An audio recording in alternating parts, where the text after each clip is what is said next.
One of the traditional teachings of the Christian faith is that of the Trinity, that there is one God with three persons. They are all coexistent and co-eternal.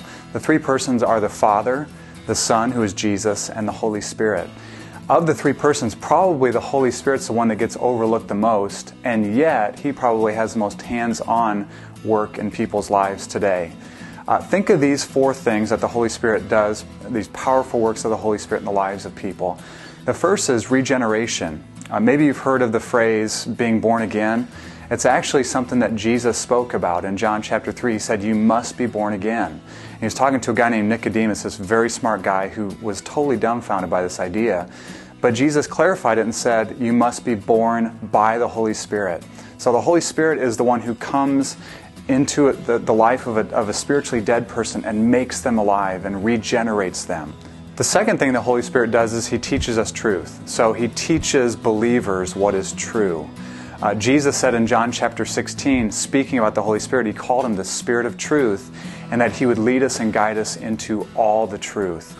The third thing that the Holy Spirit does is He transforms our lives. So when we're born again, it doesn't mean that everything automatically changes. He takes us where we're at, and then He changes us incrementally and makes us more like Christ.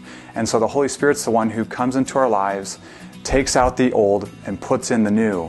One way that this is portrayed in the New Testament is in Galatians chapter 6, where it talks about the work of the Holy Spirit as bearing fruit in our lives. The fruit of the Holy Spirit is love, joy, peace, patience, kindness, goodness, faithfulness, gentleness, and self-control. This is the work of the Holy Spirit, making us incrementally and progressively more like Jesus in our lives.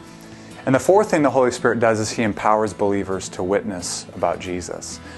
Jesus had been with His disciples after His resurrection for about 40 days.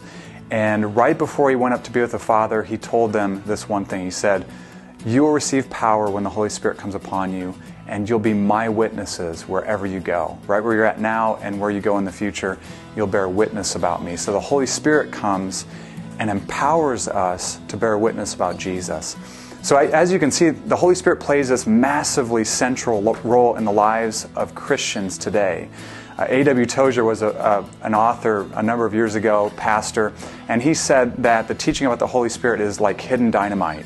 It needs to be rediscovered, and I'm confident that as we do rediscover the Holy Spirit, the person of the Spirit, and His role in our lives, and what He can do in our lives, that He regenerates us and makes us new, that He changes us from the inside out, and that He empowers us, that we will see Him do amazing things in our lives and in the church in our day.